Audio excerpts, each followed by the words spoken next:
But how did you feel when after that I said, look, I want to do a startup? Honestly, I was shocked. I wouldn't say disappointed. I was shocked, and I was convinced that I was going to get you to change your mind. But what convinced you to then join as a co-founder? I was concerned about protecting my investment in your school fees. I thought, honestly, that just because you're my son, I shouldn't deal you any differently from anyone else. But do you admit you kind of go harsher on me because of that?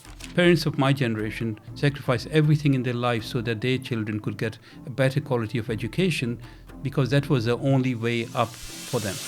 Opinion in the world is, my life is divided into pre 9/11 and post 9/11. This is the first time I started thinking of myself as a Muslim. Today's guest is someone that I've actually known my entire life, and for the longest time he didn't want to come on the show, but alhamdulillah we managed to get him. So I'm very pleased to introduce you to my father, Ayaz Siddiqui. He has over 40 years of experience, not over but nearly 40 years of experience working in the City of London in financial services for major banks like Bank of New York, Royal Bank of Scotland, and also a brief stint at the regulator as well. He also happens to be our Chief Financial Officer here at Kestrl. Today we're going to be discussing his life, how it was upended at quite a young age, and how he ended up right here in the UK. How life in Britain has changed over the last few decades, and if the typical path to a stable life, in what we assumed and what our parents always told us, is still viable. I'll also be asking him his thoughts on Islamic finance in this country and how it's progressed, whether it's retreated a little bit, and what he thinks we should be doing here at Kestrl. As always, I'm your host Areeb Siddiqui, and this is Muslim Money Talk. Before we begin, we actually noticed only about 10% of you are subscribed to the podcast. So if you like what you're listening to and you want to hear more from us and see more things Muslim and money related, then please consider subscribing and of course leaving this episode a like and share it with your friends, leave us a comment or a review, because it really, really does help us out and help more people to find us. Thank you. Now back to the show. I'm going to start off this by saying that I call my dad Dada, and it's something that I've done my whole life. So it would be weird if I stopped doing that in this, so I'm just going to keep on doing that. That's fine. For some reason, you felt that no one wanted to hear from you. So you delayed coming on this podcast for a long, long time before you said, oh, when we hit episode number 100, you'll appear on it. Bismillah ar-Rahman ar-Rahim. Yes, absolutely. So Areeb has been nagging me for a long time to say, you must come on the podcast. And I kept on saying no. And whenever he asked me the reason why, I said, I don't think I have anything to say that would be interesting enough for people to listen to. But he kept on saying the opposite, that no, people would be interested in your life story. So here I am. Let's see if no, but I you was did. right or you it's, are right. It's something I've always wanted to hear from you, and I think my brothers as well, because I think a lot of kids find it hard to relate to their parents, especially when those parents are immigrants to a new country, because your childhood is very, very different to mine. And it makes it very difficult for me to think about the way I grew up versus the way you grew up, where your whole life was kind of upended. You had to leave everything behind and move to a place that was actually pretty hostile at that time towards people who looked like you and believed in the things that you did. You know? We'll talk about that in a minute. But yeah, I think you're right. There's no comparison between the late 70s and early 80s when I was growing up in this country, having just come to the UK, and the world that we live in now for people of your age. So I think it will be very interesting for the audience to listen to your experiences in this country and before that in Pakistan and in Africa as well, which we'll come on to. And I think, to quote one of my favorite TV shows, Succession, as Connor Roy says, sometimes I'll never truly understand my father until I had to go to the toilet outside. So without further ado, first question in. Tell me about your childhood. I thought you may ask me that question. It's so starkly different from my own. You were the youngest of 5 children. It couldn't be more different. Yes, youngest of 5, 2 brothers, 2 sisters older than me. And I often wondered later on in my life that, frankly, there was no reason for me to be in this world from my parents' perspective, because they had 2 sons and 2 daughters. Why on earth would they want a final 5th child? But you were born in Pakistan? I was born in Pakistan, in a place called Kohat, very close to the border frontier with Afghanistan, because my father was working for the military as an accountant, not fighting. But because he was based with the military, he used to be based on military locations and move around every few years from one location to another. So I was born in Kohat, but grew up in a small place near Islamabad called Kohat, which was again a military cantonment. Oh, I thought you grew up in Karachi. No, I went to Karachi later on in my life, in my early childhood. So from the age of 1 or 2 till the age of 8 or 9, I was in Wah and then Islamabad, and then moved to Karachi until the age of 12. Okay. So yeah, early childhood, growing up primarily in the north and then briefly in Karachi, where I went to a Catholic school called St. Patrick's, and that's relevant because that got me into the GCSE as it is now, or O levels. Oh, so it was British. It was British schooling, albeit in Pakistan. Was that quite common in Pakistan? It wasn't. It wasn't. It was something that was seen to be in a similar way to public schools in this country, something that the privileged go to. And I don't mind saying that I didn't come from a privileged background. We were very much middle class. My father was working for the government to begin with, until he got a job working for the United Nations in Zambia later on in life. So I wanted to ask you about this because growing up, something you always used to say was that you had nothing growing up. You said you had one pair of trousers that your mother used to stitch back together, and you had no shoes and had to walk barefoot. Perhaps I exaggerated a bit to make the point, but it is true that the life that, alhamdulillah, I was able to provide for you, Ali and Fawzan, is in the life that I had, with 5 children, within 8 years, with my father working for the government. And he was very much a role model, which I would like to talk about him briefly as well, because he was someone who was so straight in terms of his moral and ethical background that to succeed in a government job in Pakistan, you cannot afford to be straight ethically. What do you mean? The pay is never enough for people to live on it. And unfortunately, the same is true now as it was then, that people used to take, they wouldn't call it bribes, but basically they used to do things beyond the day job to earn a living. But my father wasn't like that. He was as straight as it gets in terms of his moral background and ethics. And he's really the role model that I've looked up to throughout my life when it came to any decisions on rights and wrongs. One example I'll give from my childhood is when I was going to school, I used to take a lift on the way back home with him, and was waiting for him to finish work. I would go to his office and sit on the desk like this and do my homework. And once while I was doing my homework, I picked up a paper clip from the desk and used it, and it got the right telling off for stealing. Just a paperclip from the office. His point was it didn't matter how small the item was, but it was government property. And if I wanted something, I should ask him for it rather than just pick it up because it's not mine. And is that staunchness, that kind of incorruptibility? The black and white nature of the way he saw the world stayed with me throughout my life. And whenever it came to key decisions in life, I basically went back to that background, which made it easy for me to know what the right side of being right was. I'm smiling whilst you're telling this because it reminds me a lot of my brother Ali and the way he approaches a lot of things. So I wonder how much of this is taught and how much of this is genetic as well. Perhaps. Okay, that's very interesting. So from the age of 12 onwards, we moved to Zambia because, as I said, my father got a job working for the UN. And that was really the first time in our life that we had a bit more money to spend, if you will, as a family.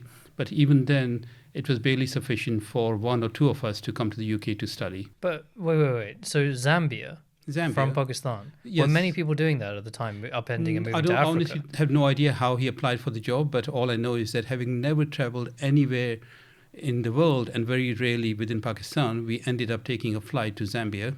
And on the way, we performed Umrah, alhamdulillah, in the 70s, which no way. Makkah was nothing like what it is now.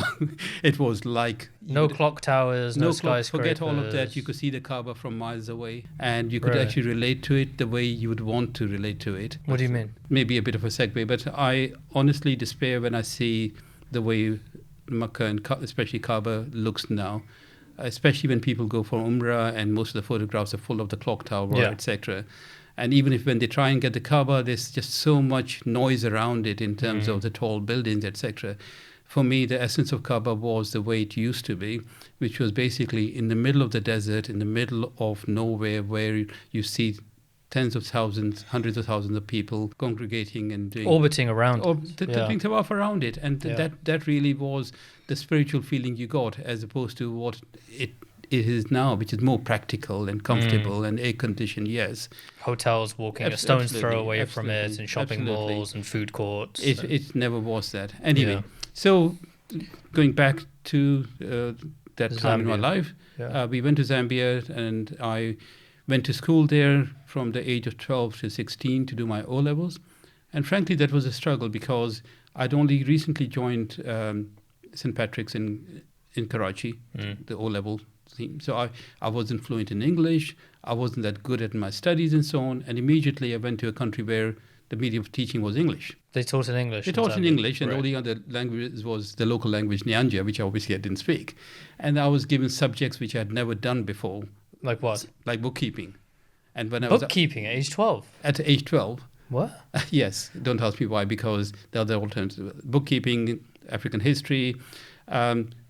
I had no idea what these subjects were, but somehow that experience taught me a lesson about starting from scratch, which came back to me a number of times in my life, and excelling in something which I knew nothing about. How did your siblings, Fiaz Chacha, Riyaz Chacha, how did they adapt? Because they were older. They were older. Did they find it more difficult? In some sense, I don't want to speak on their behalf, but especially Fiaz being the oldest, was very much leading the way for the rest of us to follow when it came to our education. So he was the first one who came to the UK, for example. He left before you He guys? left before. And in fact, he never went to Zambia, as far as I remember. He went straight from Pakistan to the UK. For university. To university and then doing his ACA like me, as did my elder sister, who did her master's, etc.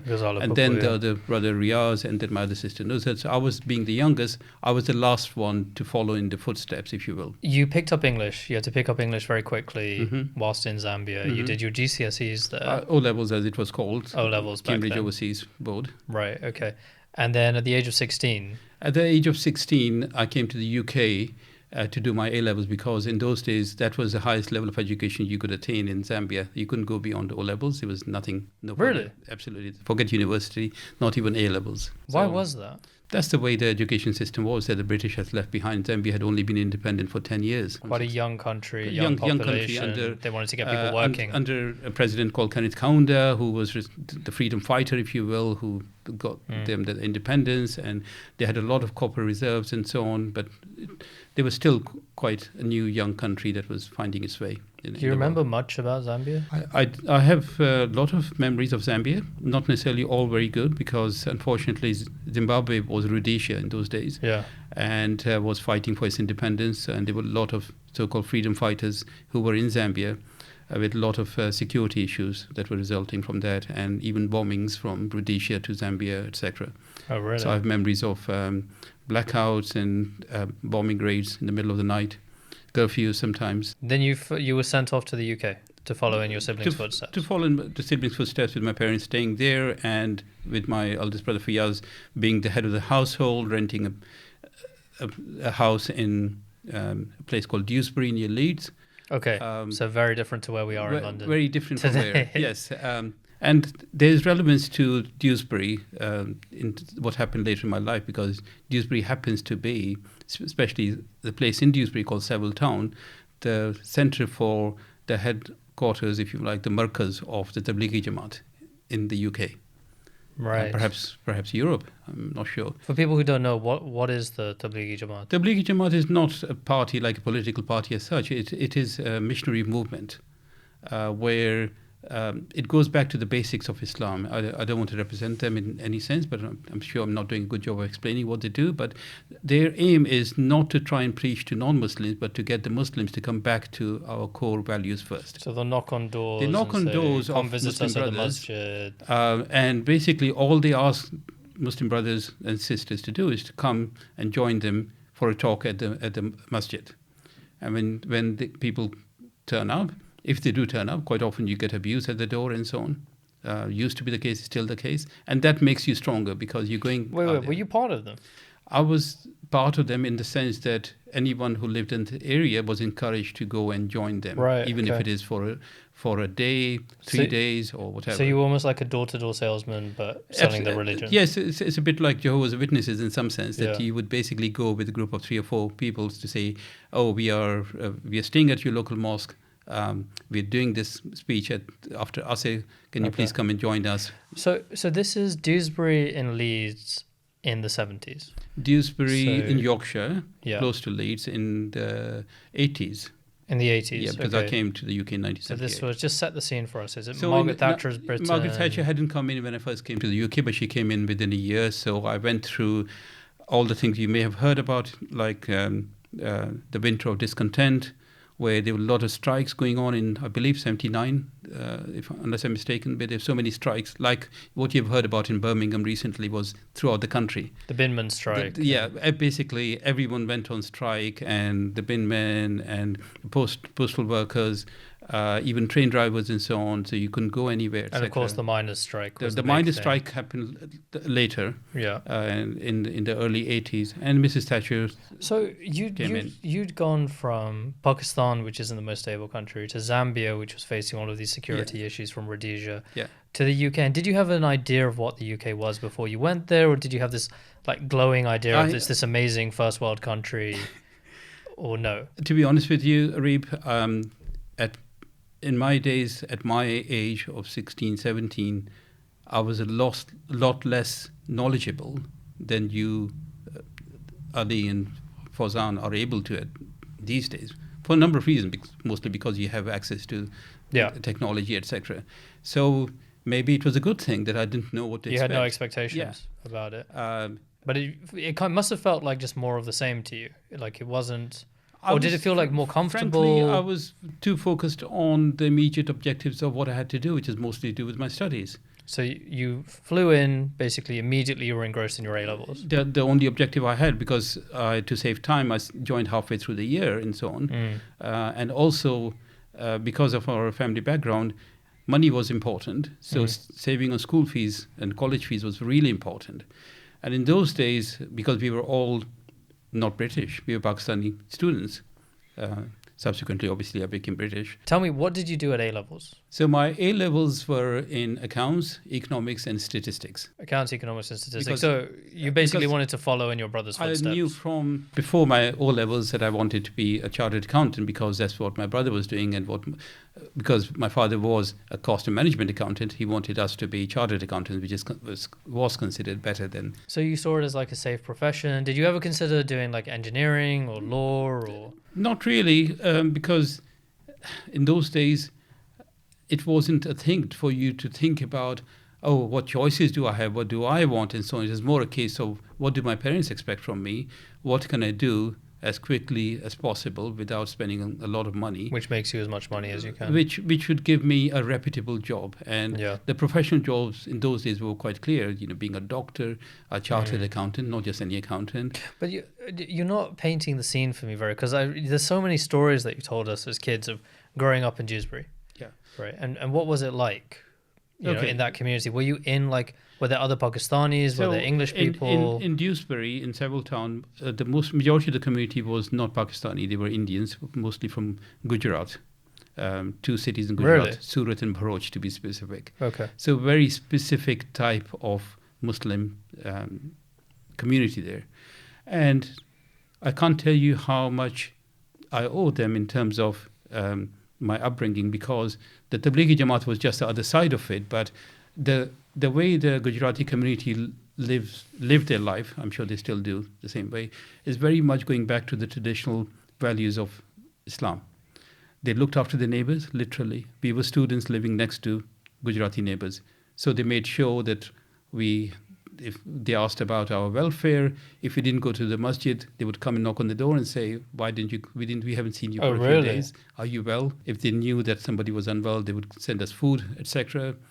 And when all of my brothers and sisters left, so I was on my own, which happened quite soon after I arrived in the UK, I was literally living on my own in the same big house because it was rent-free by those days. What do you mean it was rent-free? So the landlord disappeared. What?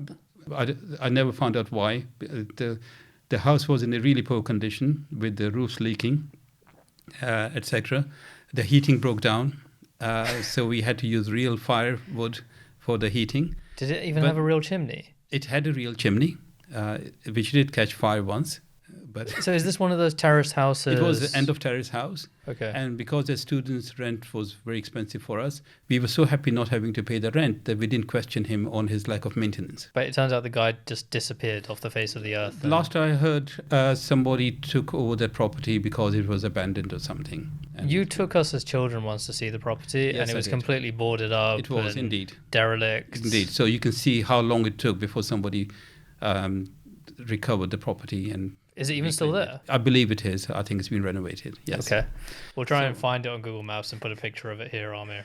Yeah. If we can. Okay, so you were So living I grew up in that community and pretty much on your own. Your siblings had on gone. my own, living on the goodwill, frankly, of my neighbours when I was unwell, and they really looked after me, etc. And yes, I mean, obviously, we're going to talk about my mum.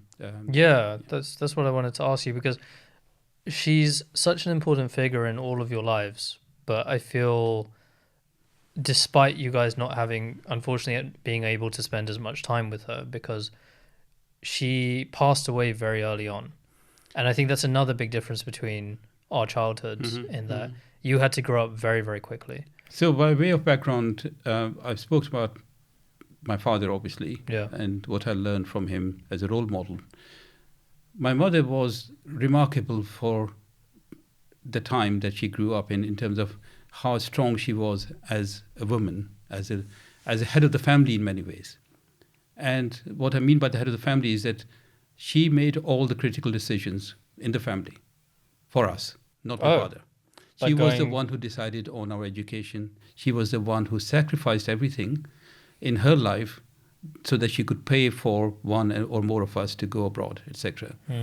She was a remarkable woman in terms of her strength, her personality, her motivation for us to do well, and indeed for my father to do well, because when she got married, he wasn't fully qualified. He was part qualified, and frankly, his nature wasn't such that he would drive himself to qualify, because he was happy with whatever he got. Alhamdulillah, it was fine by him.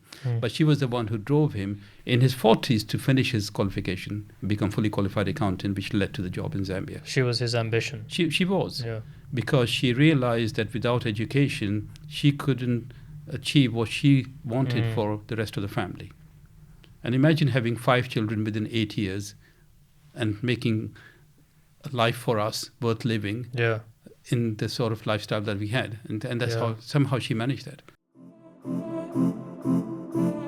Thank you for listening to Muslim Money Talk. If you like what you've heard so far, you might be interested in checking out what we do at Kestrl, the Muslim Money app. Kestrl is a service that helps Muslims who want to grow their wealth without having to compromise, whether it's on their belief or user experience or price. I founded Kestrl because of how fed up I was at how poor Islamic financial services were in this country. Often people didn't use them because of how bad the user experience or customer service, and indeed how high on price they were. So Kestrl was the answer to that. If you download the Kestrl app today, it can help you by creating a budgeting plan. Plug in whatever bank account you have and it will create an auto budget just for you. You can then tell us what goals you're saving for and we'll save towards them automatically into pots, and then crucially link you towards Sharia compliant investment and savings products as well. So download Kestrel today and try it out for yourself. Now back to the podcast. She sounds quite similar to my mother in a way, to Mama in a way, in that she is the one who pushed us to do a lot of what we ended up doing. Very much so. The end. main difference being that obviously with your mother, my wife, I was able to provide much more financially than was the case with my mother, unfortunately. So she had to make real sacrifices when it came to giving up on, forget luxury, just basic necessities in life, so that we could get better quality of life and mostly education. And there's a theme behind this. Parents of my generation sacrificed everything in their life so that their children could get a better quality of education, because that was the only way up for them. unless you happen to be born in a rich family, which we weren't. Education was the route out. And they would do everything possible, anything possible, to get them on the stepping. Yeah. So she passed away quite suddenly, but here in the UK, she was visiting you guys. Yeah. So you're what, 17 years old? I was 17, 18. I think I was 18 then. And I'd done my A-levels and I was doing my foundation course at Leeds Metropolitan University. For accountancy? For accountancy. Yeah. Which was required before I already had the training contract from KPMG or Pete Marwick as it was in those days, but I had to get at least a credit in my foundation course. So we should explain that a little bit because it's really interesting and it follows a similar track that a few of our guests have done before, where instead of going to a university and doing a full degree and then applying for a job, you basically found a scheme. A foundation course. Course or something at a large firm which is now called KPMG, it was major called Big Four. Pete Marwick, Mitchell & Co. in those days. Yeah. And you applied straight out of school? Yes, and because, frankly, my brother was already with the firm, and it's the same then as it is now, that obviously references are important. But they asked for they saw my excellent A-level results. An A and 2 Bs was really good in those days. I was disappointed I didn't get 2 As and a B, but never mind. But they asked for a credit, not even a distinction in the foundation course. I ended up getting a distinction. Just a month before my final exams, my mother, who was still in Zambia with my father on their own by then, came over to visit us in the UK. And whilst she was there with us in Dewsbury, we arranged for some medical checkups for her, not because she had any life-threatening illnesses, etc., but because she had some long-standing issues with her health, such as high blood pressure, etc. She was slightly overweight. So we just wanted to make sure that we get her a health checkup while she was here. She went to the hospital for the checkups, and they did some tests, and they admitted her for some reason. And 1 or 2 days after she was there, all of a sudden, when Ayaz was there, my eldest brother, he called me to say, you need to come over quickly because she's really unwell. You were cooking something? I was at home because we used to take turns in cooking. So I was in the house on my own. Riaz was in Bradford, where he was studying. By then my sisters were back in Pakistan. So just the 3 of us were in Dewsbury. I wasn't to know then, but by the time he called, she had already passed away. Did Fiastra know at that point? He did. He was with her at the end, and he told me later on that she knew that her time had come, and she explained to him what was happening to her. She did the kalma, alhamdulillah, and she basically said something like her, did you know that your ruh is taken from your feet or something? She could feel the way she could feel her life was being taken away from her, etc. It just seems so shocking because she had come otherwise completely well and then went into the hospital and just deteriorated really quickly. Not just that, but as the youngest in the family, I'm sure it's the same with most families, you tend to be the closest to your mum. And I was very much that. I was the last one to leave home. I was the one that was never allowed to go out to play when I was little and so on, whereas my brothers and sisters were playing out in the garden. And because of that, when that happened, it was the biggest shock for me. But because I was living in several towns in Dewsbury, in that Islamic environment with the Tablighi Jamaat and so on, I was surrounded by people who basically told me as an 18-year-old that it wasn't right for me to grieve. At all, let alone cry. Somehow they believed that it was wrong for me to cry because, alhamdulillah, she said the kalama, I should be pleased for her, etc. And frankly, that was a mistake because I bottled it all up for a number of days until it all came out. So much so that the day after she died, I had an exam, a mock exam, not a final one. And I went in and did the mock exams, and I was slightly late going in. And when somebody asked me why I was late, I said, because my mother passed yesterday. And they just looked at me and said, why are you here? Why are you here for a mock? Yeah. But that's the way the mind works, that you just go into a state of shock.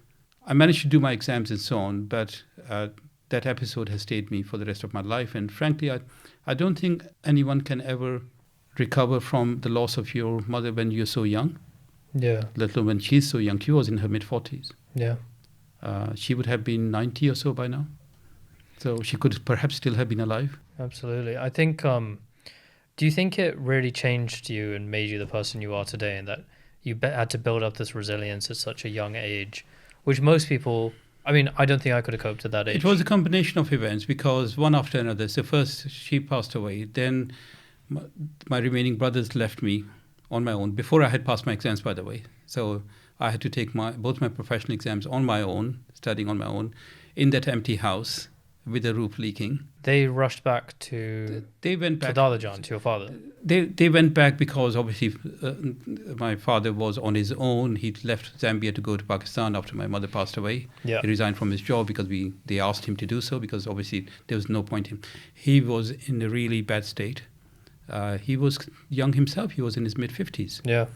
And yet he felt that his life had ended as well. Because can you imagine what a shock it was for him? Of course, and despite being so young, he never remarried. He never wanted remarried, to. and he thought at the time that his time was going to come within a couple of years or something, which Yeah. is normal for a lot of couples. Yeah. And yet, alhamdulillah, he lived till his late 70s and he had Yeah. a full life, but that was a tough time. So the focus was on his welfare and my sister's welfare, who weren't married and they were in Pakistan. But you, as the youngest, were just sort of left to your own devices. I was, in the UK. unfortunately. I was in care of my neighbors, if you will. Yeah. And, alhamdulillah, I survived. But it was a tough time. Well, you did more than survive. You thrived, mashallah, because you got this job straight out of school at a major accounting and auditing firm, something which is now KPMG. Mm-hmm. You completed a graduate scheme there. And then what happened next? Because here's my recollection of what you've told me scattered throughout the years, is that you managed to buy a house pretty early on. You were like 20 before I get to buying the house. So basically, until I qualified with Pete Marwick, everything was done automatically, if you will, that you had your exams to take and you took the exams, you were promoted every year, every 6 months and every year and so on by KPMG, by grade, etc. So you get to your qualification. The pay wasn't great then, by the way. So I started off on £3,300 a year. a year. What is that today? I'm sure it's more now, but it's probably no more than 20,000 now or something. I'm sure somebody will correct me, but okay. I don't think that's too dissimilar to a regional graduate scheme. yeah, but it wasn't really a lot of money. Yeah. Even then, remember, rents were expensive and mortgages were really expensive, 7-8%. But it was more money than you'd seen before. Yeah, absolutely. So I qualified, and then I had to decide on what I would specialize in. And that was the first good opportunity that came up with the benefit of hindsight, where there was a new field that was called computer audit, which was never heard of in the 80s. Pete Marwick was the test site for the Apple Macintosh. What? The original Apple Macintosh, 1984. What do you mean the test site? Okay, so Apple had a deal with Pete Marwick, or KPMG as it is now, to test the new PC, which had just come out. What year was this? 1984. So this was Apple's first computer? Apple's first Macintosh. Apple had other computers before, right? But the Mac as it is now evolved in the state without a separate monitor and a CPU as the So Apple it was just Macintosh. this one self-contained computer? One self-contained computer with a trailing wire which nobody had seen before, called a mouse. Oh, okay. Before that, we were taught to use IBM PCs with JCL, job control language. So you had to type everything for commands, //, etc. There was no such thing as mouse, let alone Windows and so on. So I was fortunate enough to be part of the team that was testing this brand new computers, which I remember still to this day, opening the box, out came out something, and I thought we were missing something because they were meant to be 3 things, not just 2 things, just the keyboard and the CPU, because we thought, right, where's the CPU? We didn't know it was built into the monitor. And what were you doing with these computers? You were testing them? We were testing them to program what was called computer-assisted auditing techniques. So it was writing programming language to interrogate reports, basically, as auditors. And that is what evolved into IT audit later on. Okay. So you were basically, rather than having to manually recalculate reams and reams of computer printouts, green and white pages that used to be in those days and so on, we used to run interrogation against the programs to come up with exception reports, etc. Okay. So at that time, It doesn't sound as cool when you lay out what you were doing with it. yeah, no, but for the time to learn a new skill, which was by default, because the alternatives I hated even more. I was in insolvency, which I wasn't interested, tax, which I found really boring, financial accounting, writing reports. I never wanted to be a bookkeeper. I hated the subject, frankly.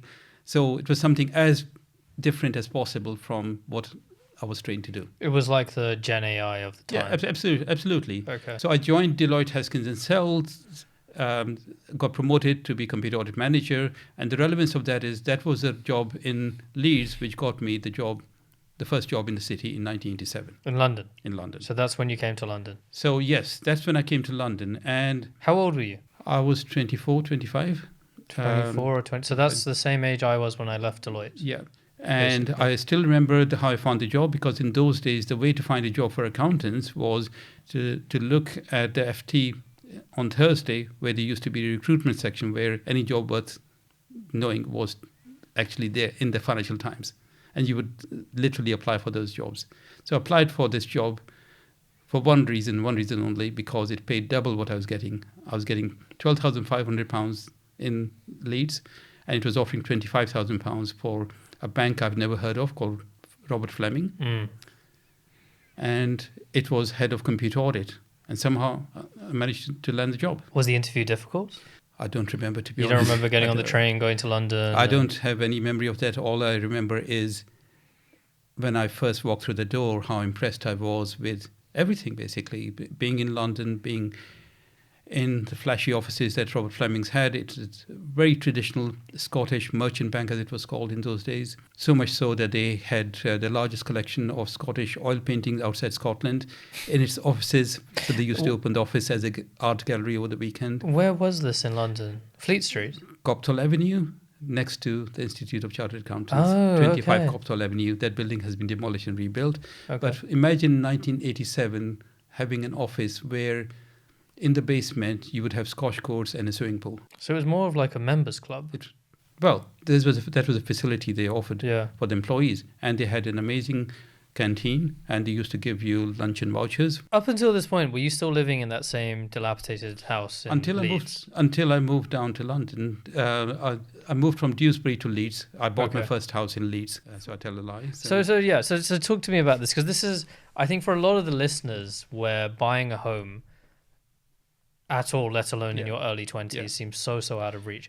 But you bought your first house, it must have been you were 20 or 21? 20, when I qualified, so 22. You were 22 years old. I was 22. You bought your first home in Leeds. And how much was that house? It was £25,000, and I got a 90% mortgage. Okay. Obviously, in those days, there was no such thing as Islamic mortgage. No Islamic mortgage at the time. Yeah. Fine. And then you sold that house and you moved to London. I couldn't sell that house before I moved to London because I got the job so quickly. So for a while, I was paying double mortgages, which was really stressful. Okay. So I bought my first house in St Albans. Okay. So north of London. North of London. Yeah. Because I knew St Albans, because for a while I was living in Milton Keynes with a friend that I'd made from Dewsbury, who was now living in Milton Keynes. Okay.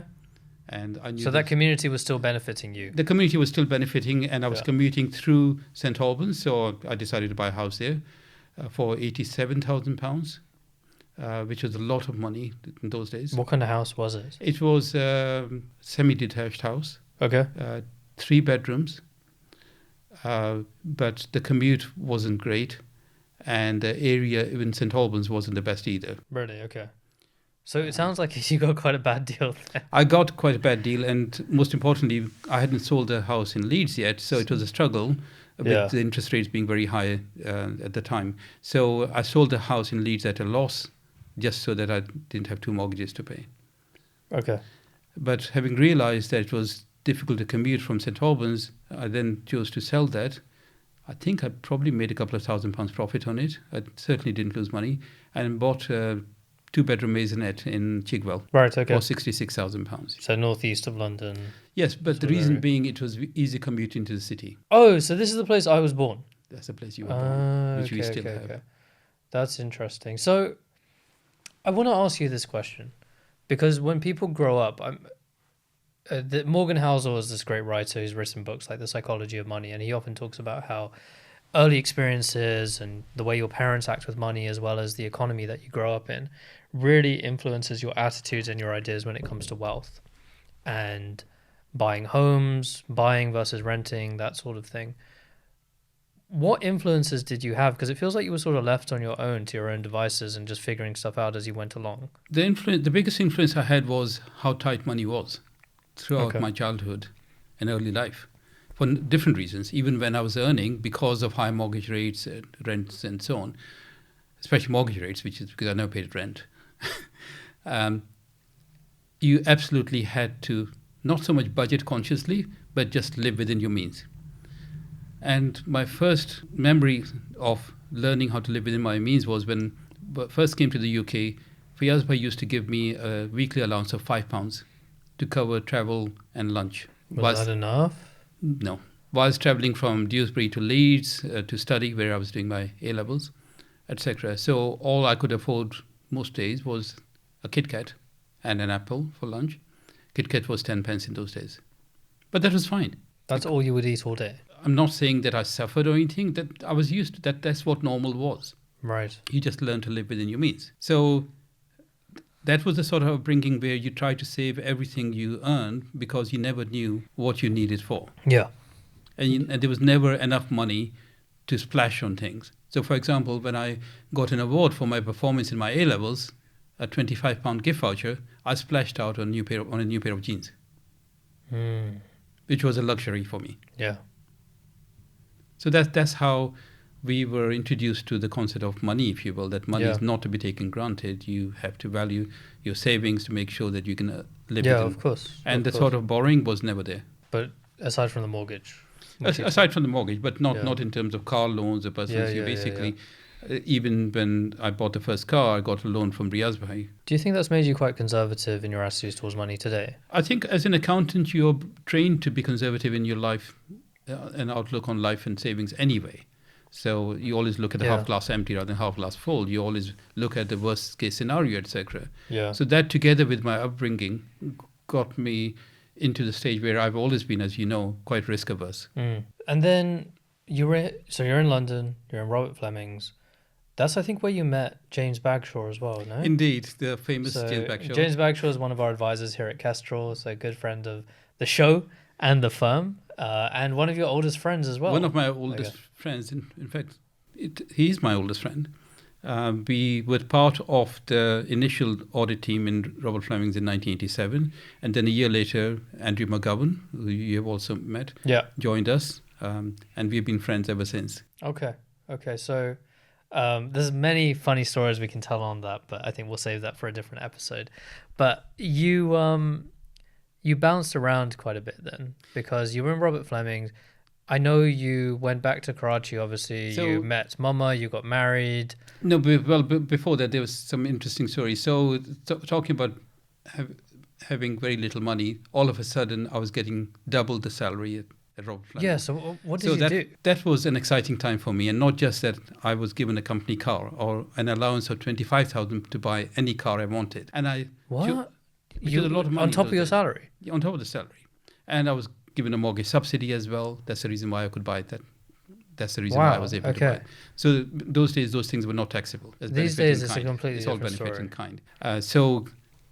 Given that I was young and I had always driven boring cars like a Toyota Corolla and Ford Sierra, I splashed out on a Toyota MR2 sports car with an open top.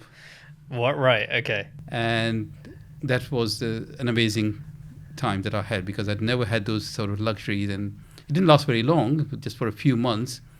I drove that, and then I got this amazing offer of a job from a bank in Bahrain, so I resigned. And Bahrain, for people who don't know, back then in the GCC, that was kind of what Dubai is today. It was kind of the center of financial services in the Middle East. I think it's unfair to Bahrain to compare it with Dubai, in the sense that Dubai has always been a well-established financial services center in the Middle East.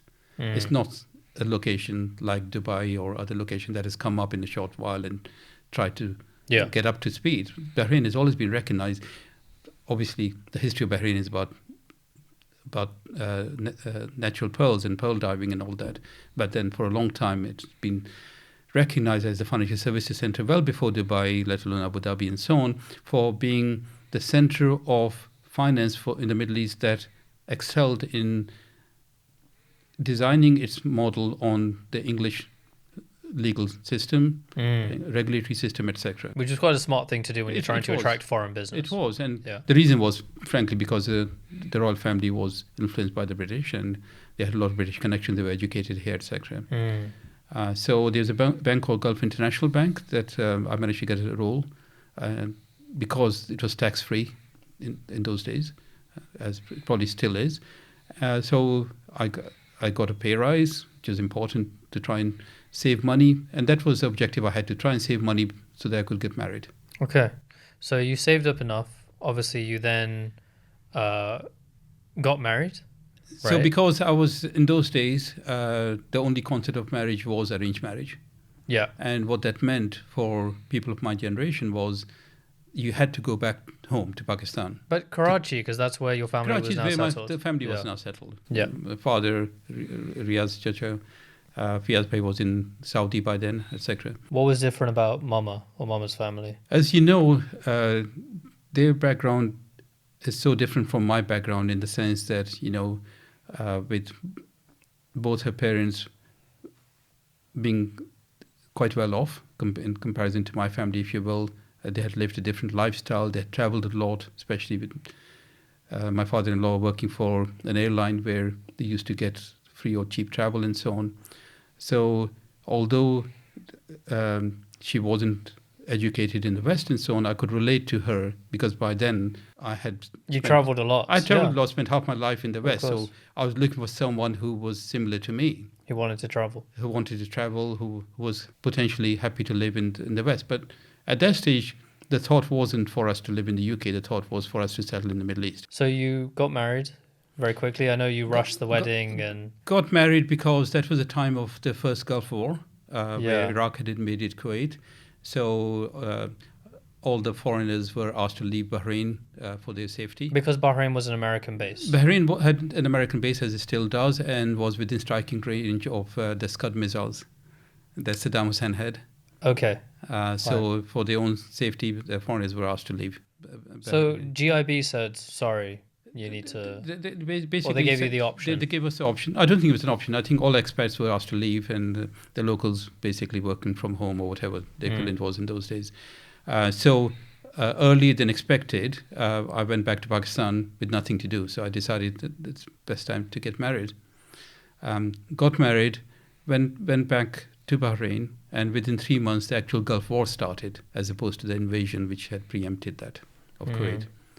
So at this stage the foreigners were asked to leave permanently because the war was about to start. I don't know if you are aware that the first Gulf War, America had given a deadline for Saddam Hussein to leave Kuwait or else it'll be invaded. So Iraq had invaded Kuwait. Iraq had ground forces in Kuwait. Iraq had invaded Kuwait and had ground forces in Kuwait and had occupied Kuwait for 6 months or so. And America gave it an ultimatum. America gave it ultimatum, you must leave by, from memory, 15th of January. Right. Or else we will strike you. So you got out. So basically, because everyone knew when the war was going to start, because Saddam Hussein wasn't going to back down, we got out. And then the choice was either going back to Pakistan to what? There was no job or anything, or going back to the UK. And that's where you went? That's where we went. Yeah. And then about a year later, I was born. A year after we moved back to the UK, you were born. Yeah. The first few months were frankly very tough. Because I didn't have a job to come back to. We came back for the reason that I mentioned, for our own safety. Booked everything we had in the house in a massive container, including a left-hand drive BMW, because there was space there. And came back to the UK in the middle of one of the worst winters with snow up to 2 or 3 feet high. On the this is 1990. 1990. Yeah. And... frankly, it was a struggle to find the next job. Went for a lot of interviews. What I realized then, which may be true a certain extent now, is the time I had spent in the Middle East or in Bahrain was considered completely irrelevant for the future employers. People did not value They did not. They did. the experience you gained in the Middle East. The preconception or misconception was that if you go to the Middle East, you have a good time. You don't really learn anything new, which wasn't true then and isn't definitely not true now. But it wasn't taken seriously that, okay, you know, nobody has heard of the bank I was working for, or Right. they didn't respect the quality of work that you was doing. It's there. so interesting because this kind of prevails now. I remember when I was doing my MBA and we were applying to different grad schemes or consulting schemes around the world. The ones in highest demand were the schemes in the UK and in the US. And it was always easier to get into somewhere that was in Dubai or Riyadh or Jakarta or somewhere like that. And generally, it was understood that gaining experience in a firm over there would not equate to the same level of experience as in the West and would not be seen the same.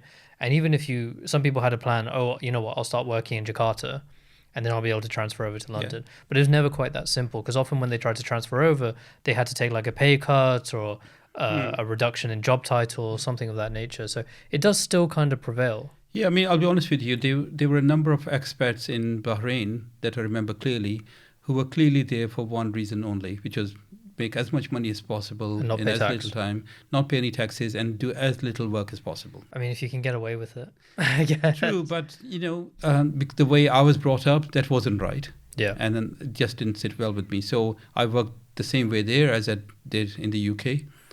Which got me recognized in many ways. I took some risks with my auditing work and so on. Like a famous example I recall was where I was auditing the accounts receivables area that was responsible for purchasing. And there was a concern that they may be giving favorable treatment to a certain supplier. So I got one of the interns who was a Saudi to masquerade as a Saudi prince. What? And pretend to be someone who's trying to get around the rules to get a contract signed, just as part of my audit test. I'm sure I wouldn't be allowed to do that these days. And did it work? Did you uncover this corruption? Or? Yes, we did, but let's not go into that. But you brought it up. Okay, fine. So we can't go into that. But I want to fast forward a little bit because we're running a little bit short on time. But you arrived in London. You've become a father and you're kind of at the point of your life similar to where I am now. And I always relate to this because I think you and I became fathers at the same age. I think Absolutely. I was 30, you were 30. Yeah. You were born the same time. Yeah, same time, around the same time into the marriage or all of that. And it was in a very different time in the UK because I'm old enough to remember being in the UK where there were a lot of places you could go where no one really knew what a Muslim was. People would see you by the color of your skin first. So going back to when I first came to the city in 1987, absolutely, there were days, perhaps weeks, where I wouldn't see another brown face, let alone a Muslim. Except when, for Jummah, I would go to Brick Lane, which was still there. Brick Lane Masjid was there? The same masjid was there. Okay. Absolutely. There were far fewer restaurants than there are now, but there was definitely one that I used to frequent after Jummah prayers. And Pepe's. Not Pepe's wasn't there, but it was close to Pepe's. It was a Pakistani restaurant, a traditional one where you got your own water from the tap. Right. And we used to get the chicken biryani, which didn't do much for my waistline. Okay. But that was the only time you would meet other Muslims. Right. Otherwise, in the city, you were just surrounded by... Muslims in the area were all not that well educated, unfortunately. But not considered good enough to work in the city. It was not just non-Muslim, but not just white, but very British. Upper class. Upper class British, traditional merchant banking world. Did you feel that you stuck out like a sore thumb? Did you find it hard to relate to these people? Or? So one thing I wanted to point out in this conversation is that I've often been asked in my life about things like discrimination and how I felt and so on, like you're asking me now. And I've always found it difficult to answer that, and I've wondered why. Was it because there wasn't any? Of course there was. But the reason is, and I've thought long and hard about it, because the mindset of my generation was so different. We almost expected to be discriminated against. Don't take it that literally. What I mean by that is we never expected to be treated the same as anyone else from day one. That's just the way I was brought up. It was a privilege for me to be in this country, the way I felt. Perhaps because of my background, being a Pakistani student and so on. not having to pay school fees and so on. Yeah. So when it came to later on in my career, where I was working towards a certain promotion and so on, I never thought about fairness of being treated equally. I always felt I had to be not just better, but perhaps 10 times better than anyone else To get noticed. to get noticed. And I didn't think about that grudgingly. It was just a fact of life. It was a fact of life which I assumed is normal for people of my background. Mm. That, of course, I have to be better than anyone else. Otherwise, who am I to be in this company? Company of people, the firm, etc., to have the privileged job that I had and so on. But it forced you to strive for excellence. It forced me not just to strive for excellence, forced me to always keep on learning new skills. Because one thing I recognize, the reason why I qualified as a chartered accountant is because I was always told, become a chartered accountant and you're made for life. The world is your oyster. Your father told you that, your Yes, brothers told absolutely, you that. absolutely. Which was true to a certain extent, initially in my career. But after 5-6 years or so, I realized that I had hit a ceiling where for me to progress further than a computer audit manager, if you will, or head of computer audit, which is what I became in the Prudential, my first job back in the UK and so on, I had to learn new skills. And the first new skill I learned was at the Prudential, which was asset management. Mm. Again, just like going back to the 80s where I learned about IT, computer audit and so on, it was only because there was a need for me to get promoted that I had to find something that would make me achieve that objective. And this was In the early 90s. riding off the tailwinds of Thatcher's Big Bang, where she had deregulated a lot of wealth management and investment She banking. had deregulated, and she had been in power for over 10 years by then. And the big change since I first started in the city in 87 was that following the Big Bang deregulation, a lot of non-British banks were coming in. Initially, it was the Swiss, UBS famously, SBC, and then the American banks came in and so on. So the whole of the face of the city changed in the 90s because of the deregulation. And I've always thought that the biggest beneficiaries of that were the investment bankers and the traders. But then I guess there's, of course, going to be downstream impacts for the auditors and the compliance people who are now rushing to try and make sure the checks and balances are still so that there. That came much later. So the 90s was very much the Wild West in many ways because the deregulation had gone too far. Yeah. Where the American banks came in on the back of the Swiss banks and basically started doing things that, frankly, were later found to be not right. Of course. That's what I'll say. Of course. And made a lot of money. Now, I benefited from a career perspective because on the back of me specializing in asset management, I was headhunted by S.G. Warburg, which at that time was the most reputable English merchant bank, if you will. Where it was so traditional that anyone who joined that felt that it was like Oxbridge of the banking world.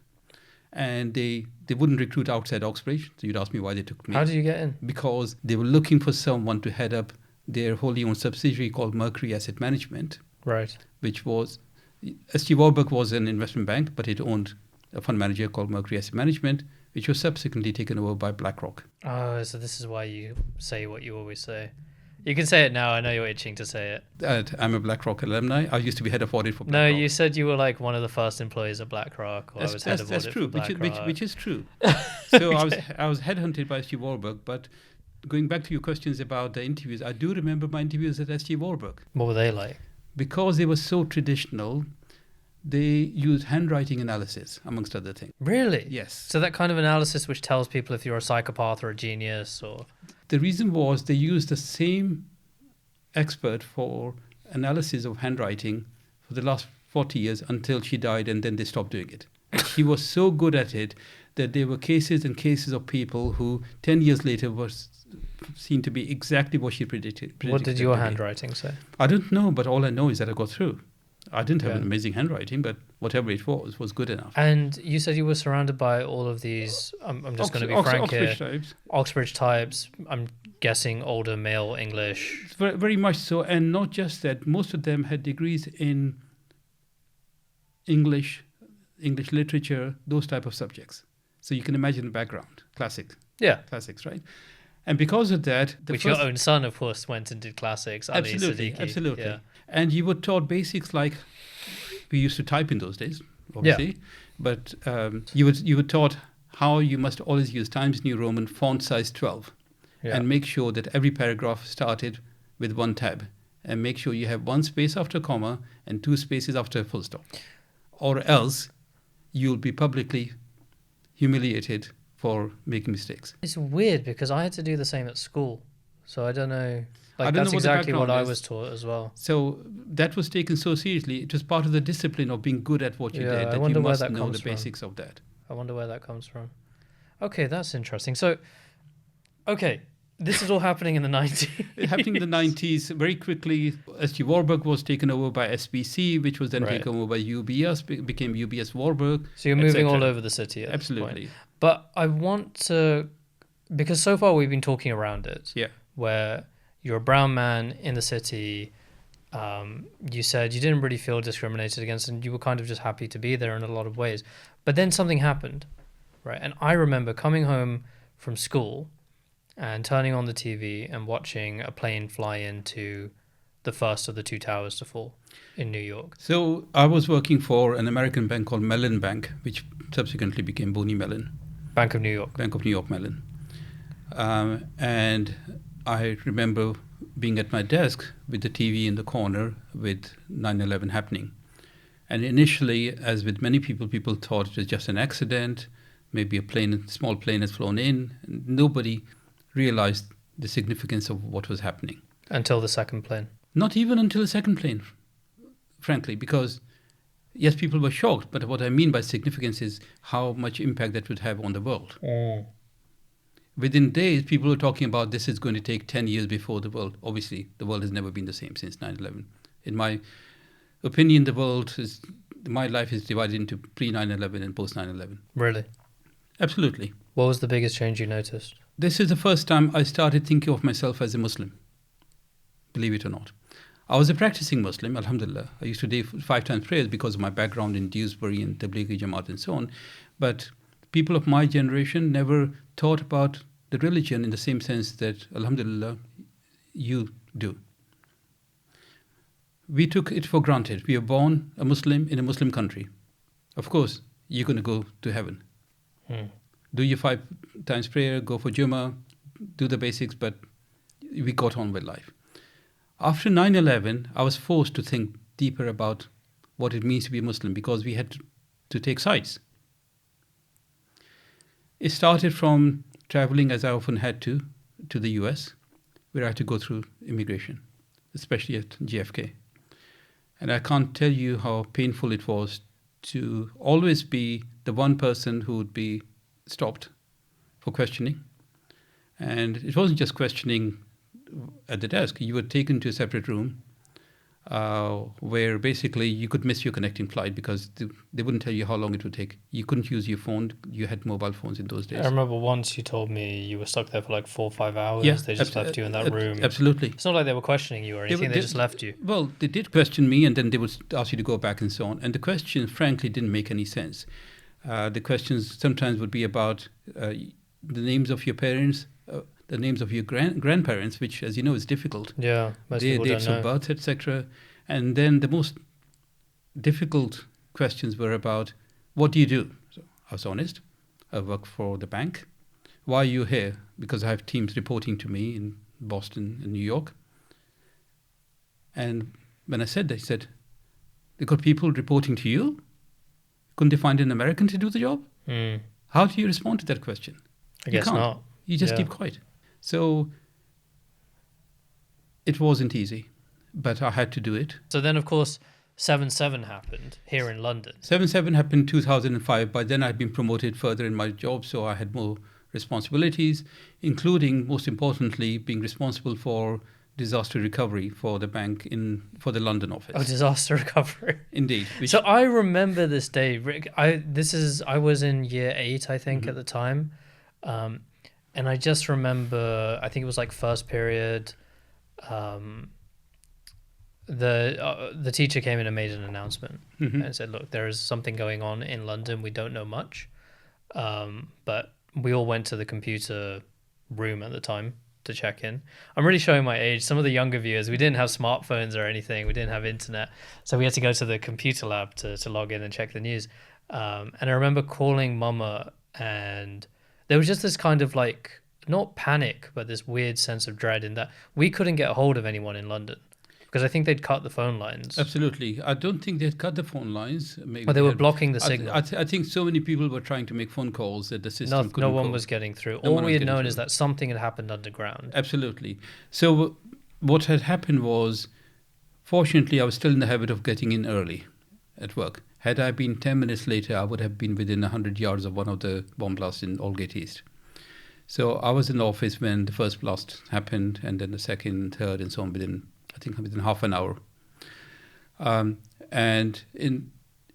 after 9/11, the concept of something called evacuation had already come in, which is the opposite of evacuation, which was when there is a scenario like 9/11, which that was deemed to be, rather than go out on the street, as people realized in New York that was a mistake, you go in to a safe place in the office. So we had a basement where everybody could gather safely. Everyone in the building? Those who were, not everybody was around. It was still quite early. Some Right. people weren't coming. So as many people as possible would go there or to another safe area, inside the office basically, rather than going outside. And then leave as and when they could. Now, because I was manning the hotline, which was set up for people to call to ask what is going on and so on, and taking roll calls of who was where, who was safe, who was not. We had to make sure that everybody was accounted for, etc. I was the last one to leave. And by then, no trains were running, no buses were running. I remember walking for 2 or 3 hours. Was it just like a whole herd of people walking through By the London? time I left, the place was deserted. So you just walked through London. I was walking in the direction of home without having any idea. So you walked towards Stratford, basically. Walking towards Stratford. I don't remember. I may have hopped onto a bus. I do remember getting to your school by 8 p.m. or something. I think there may have been some event going on, perhaps. Yeah, it was a school play, which I was meant to be in, and then I pulled out of last minute, I remember. There was something that I was aiming to get to. I remember I did make it eventually. Yeah. And I was determined to walk if I had to all that way. I didn't do it in the end. I just pulled out, I think. So, yeah. Now, 7/7, in many ways, for me personally, was worse than 9/11. Yes. Not many people may remember, but 2 weeks after 7/7 happened, something happened which was a copycat of 7/7. I know about the man who was shot down. There was a Brazilian man who was trying to... So there was something that was similar to 7/7, which happened 2 weeks later. And in the intervening period, because of what had happened with the background of Muslims who came to the underground looking like commuters with backpacks, anyone who looked same or similar was a suspect. Not just in the eyes of the police, authorities, but your fellow passengers. So it was becoming increasingly difficult for me to go to work or feel comfortable traveling because people were looking at me. When 2 weeks later that event happened, which was a copycat. There was another bombing. There was another attack. Attempted. Right. They were caught. They were caught. And that Brazilian was shot dead mistakenly and so on because they suspected that he was part of that. He wasn't. I was actually in Hong Kong on business. And when Mama called me and told me about what was going on, and I remember her saying to me that we need to try and get out. We can't live like that. And the reason was because she had been attacked in the local Tesco. Yes, I was there, yeah. You were there? Yeah. Where somebody, I think he was drunk. He was following us around, and Yeah. we were all quite young. Yeah. So, and Fazan was a tiny baby as well. Yeah, absolutely. At the time, yeah. So that was such a shock, and I felt so helpless that I couldn't protect my own family. So I came back to the UK, and I was determined to leave. I said, it's a mistake. I thought we could survive after 9/11. Things are getting worse. I just need to find some way out for me and my family to get out from here and be in a safe environment. Because I can't explain to you how uncomfortable life was for a lot of Muslims in the city at the time.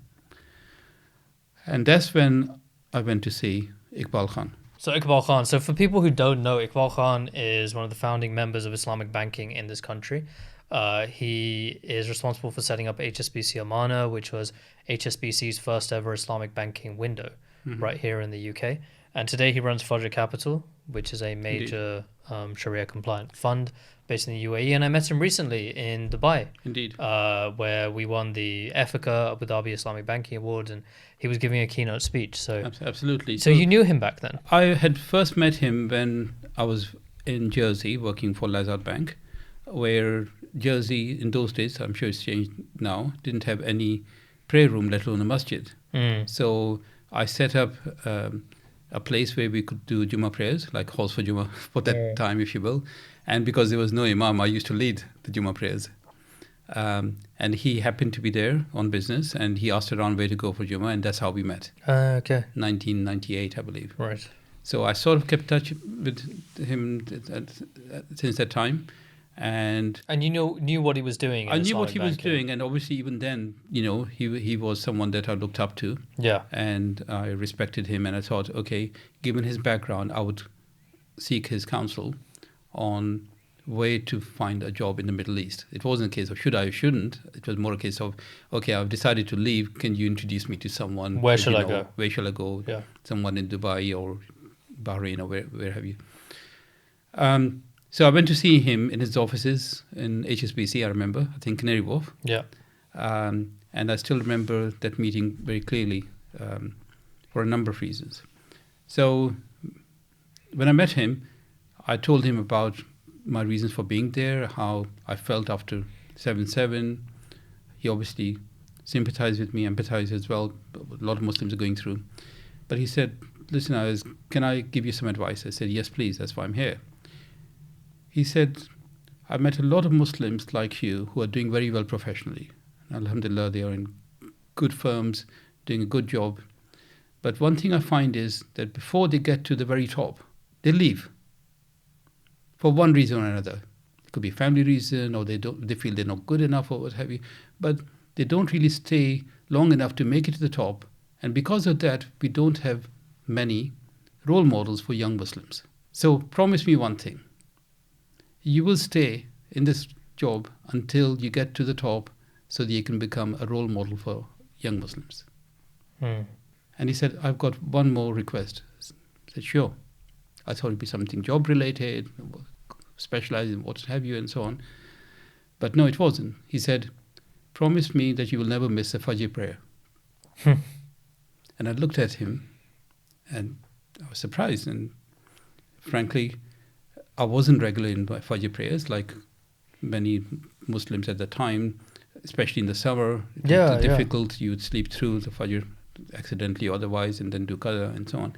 But he said, make a point of always making sure you wake up for Fajr.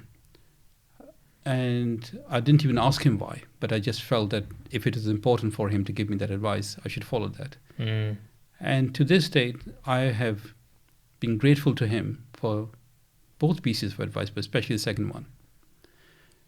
And the more I thought about it, the more I realized that the reason why he said that was quite simple. If someone never misses Fajr, obviously they're not going to miss any other prayer as well.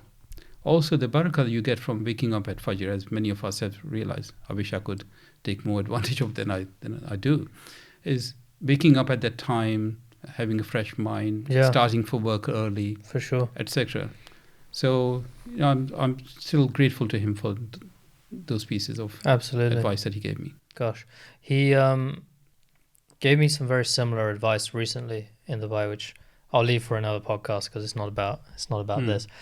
But it was compelling enough that it got you to say, listen, I'm going to stay here in the UK. So I decided that I'm not going to leave, which in many ways was good in the sense that I stayed until I got to the top. I became an MD, Global Head of Audit for Asset Management. I stayed with the merger with Boney Mellon happening and so on, as a lot of people lost their jobs and so on. So I was at Boney Mellon or Boney Mellon for 10 years, got to the top as an MD. But in some other ways, it wasn't good because my focus became very narrow within internal audit as head of audit, albeit asset management, etc.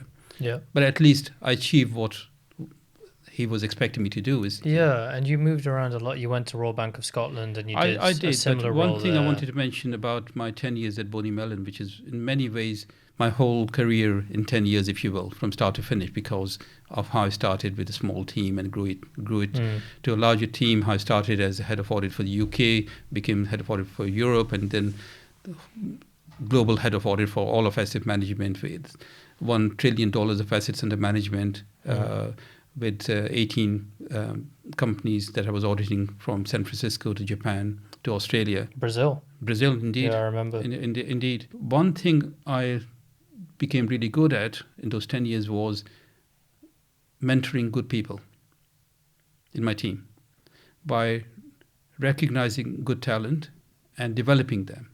Now, Mellon Bank, as it was before it became Bonnie Mellon, was never the best payer, still isn't. Bonnie Mellon isn't, in comparison with Goldman Sachs, UBS, etc. But one thing it was good at was the culture was excellent in terms of being supportive. All the things you now hear about looking after your employees, etc. Because of the background of Mellon Bank being in Pittsburgh, which is very much a Christian background, where they stayed very close to their core values and so on. And their core values were teamwork, integrity, excellence. And loyalty. Yeah. Yeah. So that's how you were trained. And they used to reward you for those skill sets by an award called Mellon Star, which is given to like 1% of the employees or less every year. And I managed to win that within the first 2 years of joining Mellon Bank, and then 2 people in my team did. Now, the reason why I mention the mentoring element is because what I found was I took people from different parts of the world who came to London as part of my team. I had Irish people, South Africans, Greeks, you name it, all over the world. And I was able to recognize them for what they were in terms of their talent. I had a few Muslims as well who worked for me. I would love to say that my top performers were the Muslims. Maybe controversial, but unfortunately that wasn't the case. I don't think that's controversial if that's how it was, you know. And I've thought long and hard about that. And that's something that we can all learn from. When you're working for a fellow Muslim, we shouldn't feel that they owe it to you to treat you any differently or to give you preferential treatment. It's the opposite. So I felt in many ways that if I had a Muslim working for me, they sort of expected me to treat them differently. And going back to the way I was brought up with my father and so on, I wasn't going to do that. And that had the opposite impact, where I was even more aware of... You were harsher on that. Perhaps so, because I wanted to make sure that I don't come across as... There's no favoritism. Indeed. That's so interesting. And I think it has a lot of carryovers to what we're doing at Kestrl now, bringing in a lot of young talent and mentoring them up. Indeed. And that many of them were graduates or interns who are now heads of departments. Absolutely. What I learned was that you could train someone more in 6 months through mentoring than what they would learn in 2 years elsewhere, through direct interactions and focus on developing them, and looking after them and caring for their welfare. So I want to move this on to 2 aspects. One is more selfish, and it's to do with me and my brothers, I guess, and one is to do with Islamic finance. But when you became a father, and I think about this now, and, you know, alhamdulillah, I've got children of my own now.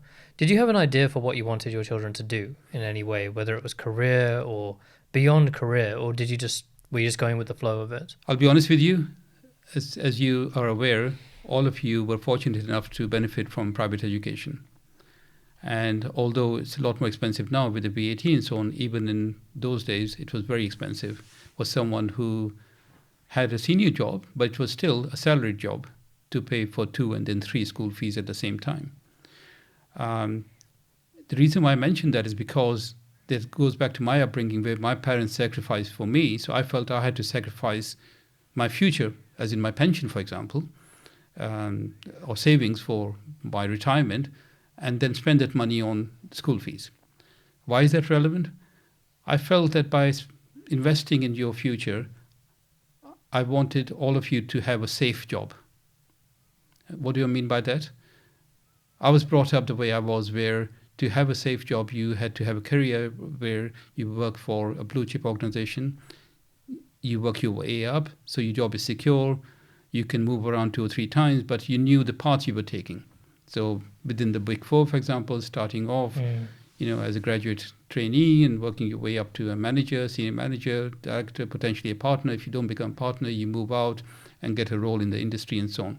So that's what I had in mind for all of you. That's the way the world was. That's the way the world was. And in many ways, I expected that in return for investing in your school fees, that you would then pay back by having a secure job, that I wouldn't have to worry about your future. So how did you feel when... I'll use my example rather than my brothers, because they've told their stories. Because I remember I wasn't very happy doing what I was doing. I went to Deloitte, which is a Big Four firm, pretty much because it was what was expected of me. It's similar track to what you did. I went to a graduate scheme. Turned out it wasn't in audit, it was in consulting, and I found that out on the final interview day. And I think you were quite disappointed by that, because I wasn't going to be doing a chartered accountancy qualification. But I did my time at Deloitte. I went to a smaller firm called Alpha, a small consultancy. Yeah. But then I wasn't feeling okay with that for a number of reasons. One was the work and the culture didn't really suit me. Secondly, I was helping big banks to, create products which were based in riba, which was directly conflicting with my religious beliefs. And the culture wasn't incredibly suited to that either. So I remember I only told one person what I was doing, and that was Papa, my grandfather. And that was, I went to apply for an MBA, because that was just what I was told people do. Someone who I worked with said, well, you should think about doing that if you want to figure out a new career. And I think I only told you once I got called for the final interview, or in fact, I think when I got the offer. So as a father, I'll tell you perhaps for the first time in your life that when you called me from your interview to tell me that you were not being interviewed for a chartered accountancy role, I was shocked. In a bad way. In a bad way, because to me, the whole point of you going for the interview was because you could follow in my footsteps and become a chartered accountant, and then I won't have to worry about your future, like I didn't in my career. Yeah. I had to decide then what to do, and I thought, you've come this far, Just do it, and then we'll worry about perhaps you can try and move teams, etc., etc. Obviously, that didn't happen for reasons. They did offer to do the accounting. But I also realized quite early on that you weren't an accountant. You were never going to be an accountant, even if you had the opportunity. That wasn't in your nature. So then, to me, doing an MBA was like a good substitute for that, in terms of having a professional qualification, which would more than overcome not being a chartered accountant. But how did you feel when after that I said, look, I want to do a startup, which is the direct antithesis of what it seemed you'd sacrificed everything for? Honestly, I was shocked. I wouldn't say disappointed. I was shocked, and I was convinced that I was going to get you to change your mind. But knowing you quite well by then, I realized that if I couldn't just tell you not to do it. So I thought, okay, I'll be clever and just ask you to take your time. So don't give up your job at the Big Four. Yeah, I was working at PwC at the time. Indeed. Yeah. And I thought, okay, if you start that job whilst doing this, which I honestly thought at that stage was just your MBA project, which... It was an MBA project. Which you would get out of your system after a while and so on. And never in a million years did I think it would succeed, because I couldn't relate to a startup. But what convinced you to then join as a co-founder? Because I remember the day you joined. I don't know if you remember. But it was it was myself and Dying, my good friend and co-founder who I met on the MBA at Cambridge. And we had met someone after Jummah one day in the city who said, I run a VC firm. Come into the office and pitch to me and maybe we can fund you. And we were like, yeah, this is incredible. Let's do it. And we put together our deck and we had a very quick demo. And we went to this office and we were kind of ambushed. And I remember I asked you to come along as well. You did ask me to come along. So at that stage, I was only there because you asked me to come along. Yeah, because I think we had this idea that, if you're in the room, then it will give some more gravitas to what we're pitching. Yeah. And we kind of got ambushed because this individual had brought along someone else, one of his other portfolio companies, who was trying to do something similar. and they were sort of trying to brain drain us, like pull in all of these ideas, but also they got quite rude as well in the room. And if you frankly, remember. you're being diplomatic. They didn't pay you any respect. Yeah, I got very angry. I'll be Yeah, honest. I got yeah, very angry yeah. in the room, and I lost my cool. Yeah. And I just remember because they treated you like, what do you know? You have no experience.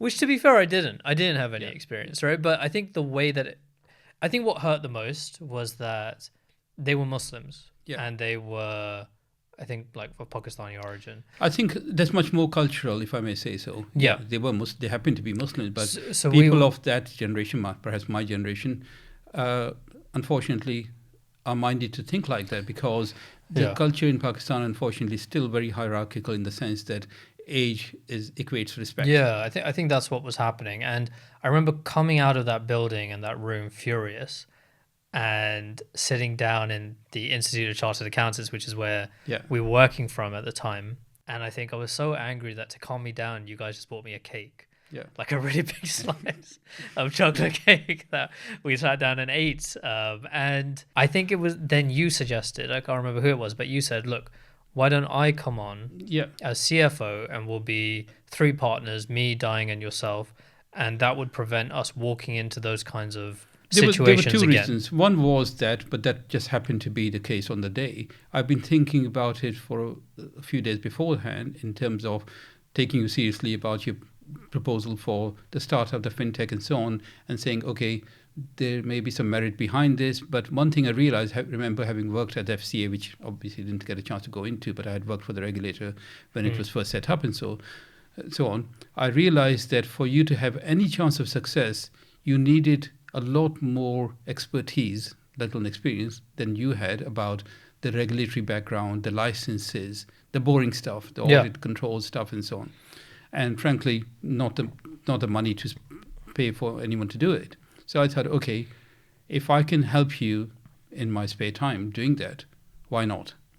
Number one. Number two, I was concerned about protecting my investment in your school fees. I thought, honestly, I've said that to a number of my friends, that the main reason why I joined Kestrl was to protect my investment in school fees. Yes. Okay.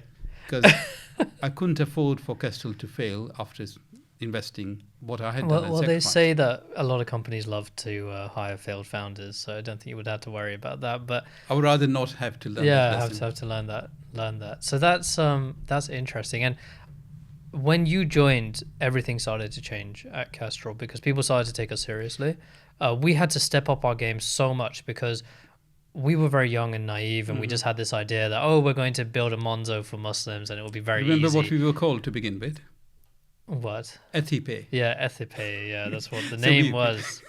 That people we tested it with users and people said it sounded like dog food. But yeah, that's what we were called, and people started to take us seriously though after you joined, and that's when we got our first round of investment. Where angel investors to this day, people like Sultan Chowdhury and Stella Cox, they said, look, we like the idea, but what differentiated you from all the other people, there were loads of people on the market at that time, is that you had serious experience behind you. Techstars said the same, I believe, when they interviewed us. Yeah, so we went through the Techstars Accelerator program, which is, I wouldn't say it's the same as YC, Y Combinator, but it is like an accelerator here in the UK. But it kind of counted against us as well, because if you remember at that time, they said that of all the startup co-founding teams, the ones with the highest risk of failure are father-sons, because there's always a dynamic where no one really knows who's in control, particularly when the son is the CEO. But that, I believe, now thinking about it, is based more upon the typical startups where the father sets up the company and hands over to the son. Yeah, maybe. And there may be disagreement in terms of the future. Right, okay, like a Logan Roy succession type exactly. situation. Or the billionaires in India and so on, where... Wait, okay, it has been difficult. You would say that. Like, there's been many times where you and I have disagreed in board meetings and executive meetings each day, and everyone else is sat there just quietly watching and not really knowing what to say. Remember what I said about Muslim team members and how I related to them in Boney Mellon, etc. Yeah. In the team management meetings that we have had, I feel the same way, that just because you're my son, I shouldn't deal you any differently from anyone else. But do you admit you kind of go harsher on me because of that? Perhaps so, but what I believe I'm doing is wearing my role as a CFO to always make sure that no matter what else, your job is to look after strategy and the future of the company. My job is to make sure the company survives. Yeah. And So- unfortunately, those are the two sides of the same coin. You can't do one without the can't- other. Yeah. But it often means we do butt heads on We, those we, things. we do, but we then get an agreement on the way forward as well. Yeah, alhamdulillah. No, it's been very good. And I've really appreciated being able to work with you Thank you. on this thing, because it's a weird thing to work with a parent, because you never really understand what your parent has gone through. And it's part of the reason why we're doing this podcast today, to be honest, just selfishly, just for me to get to know you better. Yeah, I appreciate the thanks as well. The last thing I wanted to ask you on was your idea on Islamic finance, because you've lived through it. You arrived in this country when there was no such thing as Islamic finance in the West. You saw it rise up. You saw Islamic Bank of Britain, then it became Al Rayyan. You saw Gatehouse. You saw fintechs come and go.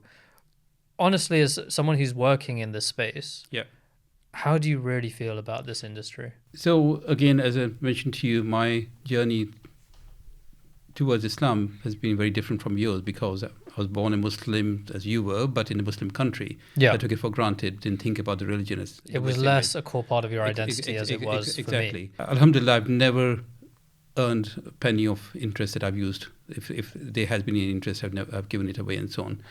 But unfortunately, I've had to use non-Islamic mortgages because it wasn't available. There was nothing at the time. There was nothing else. So since Islamic Bank has come in, personally, I've benefited a lot from being able to earn halal income through that and so on. And because of that, I've followed the evolution of Islamic Bank of Britain from the outset. I've been one of their account holders from the start and so on. And I'm sorry to say that in many ways, I feel that the industry, in the large sense of large Islamic banks, seems to have taken a step back, as we all know that Islamic Bank of Britain, or Al Rayyan as it became, has cut down. I don't know if they have any branches left at all. I think maybe one or two. Maybe if that. Yeah. So I remember when it first opened, they were in the news. I remember seeing the branches in Whitechapel near the masjid and so on. How exciting it was to have an Islamic bank and to walk in, to be greeted by people, and took Mama there and she opened an account there as well, etc.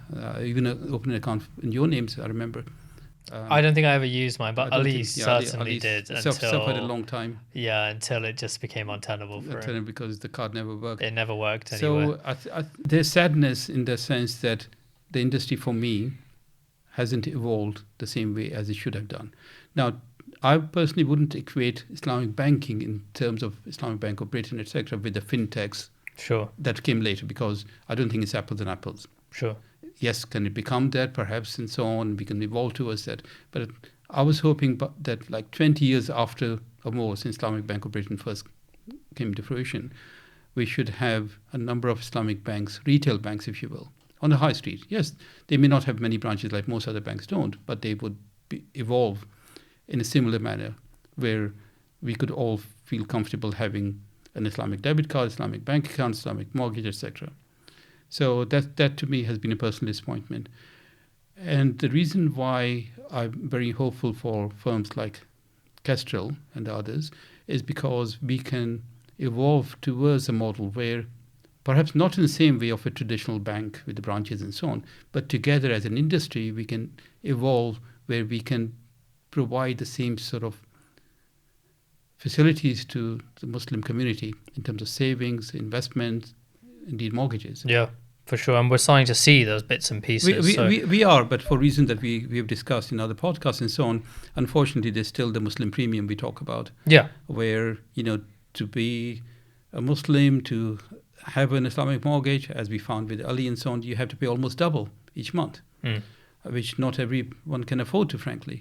The vast majority of Muslims cannot. They cannot. It's built for and them. what's the alternative to rent, which is even more expensive? It's more expensive, yeah. So to me, there's sadness in the sense that we haven't evolved, but I'm still optimistic that inshallah we'll get there in my lifetime. What do you think we need to be doing? Inshallah. I mean, what do you think we need to be doing at Kestrl? Well, before I talk about Kestrl, if I can talk about our competitors and fellow members of the Islamic industry, I find that there's still a lot of disunity amongst us. I won't take any names. Right from the outset, I felt that there were so few Islamic fintechs to begin with. Many of them don't exist anymore. And frankly, just as well for some of us that they don't. But those that exist, we don't always work together in the sense we should do, sometimes openly or sometimes behind the scenes. I don't know the reason for that, because if you look at other communities, like the Jewish community or the Hindu community or even the Gujaratis in general, if you will, and so on. The Memons. The Memons, for example, they basically support each other, not because they're related to each other or anything, just because they have this community feeling. You look after your own. They look after, yeah. I mean, I find that we may seem to be saying the right things when we are in public and so on, but in reality, we don't always work in the same way together. I have to counter that a little bit. I'm seeing the change. Of course, there are disagreements, sometimes public, sometimes private. But alhamdulillah, some of my closest friends are people I've met in this industry. And I hope and pray that they are who you believe they are, Areeb. Yeah. But if I may say so, you're a lot more trusting than I am. That's in the nature of the way I've been brought up. I would question someone until they've proven themselves. And frankly, some of the people I respect most in my life are not necessarily Muslims. Yeah. My ex-boss in Mellon, you have met, he's always been my role model in terms of the way he mentored me and his ethical background. Peter. Tom, right. based in Boston. Yeah. Really good guy. Very good guy. Yeah. Okay. Well, before we get to the advice, I guess, what do you think Kestrl should be doing? I have a lot of dreams for Kestrl. Number one, if I may say so, well done for us surviving 5 years after we were set up. Alhamdulillah, yeah. Because to me, that indeed is success in its own right. And that's not on us. That's completely through Qadr of Allah. Yeah, Qadr of Allah. Number two, we need to keep on evolving the way we are. But the only advice I would give you is what I give you in all the team meetings, management committees and so on, is have the dreams that you have, because that's what I love about you, that you have a dream for what you want Kestrl to be, for the Ummah, not for your personal benefit, but something that can benefit, be the greater good for the Ummah in general, for the British Muslims, for Muslims in general and so on. But just be realistic in terms of the challenges we face so that we need to get there. Yeah, we need to make it. We need to survive to make it. Yeah. And to survive, we may need to do some boring things in Islamic banking, for example, which you may not find frankly exciting or interesting, which you don't. But unfortunately, you have to do it just to make sure that you achieve the greater good. And alhamdulillah, we've learned a lot and we've matured and we've all changed in doing these things as well. Alhamdulillah. And people respect us for that and so on. But we need to keep on doing that as an investment in what your goal is, which is to achieve the true Islamic fintech, which people can use as the Monzo for Muslims, as you once described us. I think that's a very good place to end it. Okay. Dada, thank you so much for your time. Assalamu alaikum. Wa alaikum assalam. It's been a pleasure. Thank you for listening to the Muslim Money Talk podcast. If you like what you heard, then please subscribe to Muslim Money Talk wherever you might have been listening to this. Give us a like and share it with someone who you think might be interested. It really, really helps us out. Thank you. Assalamu alaikum and see you next time.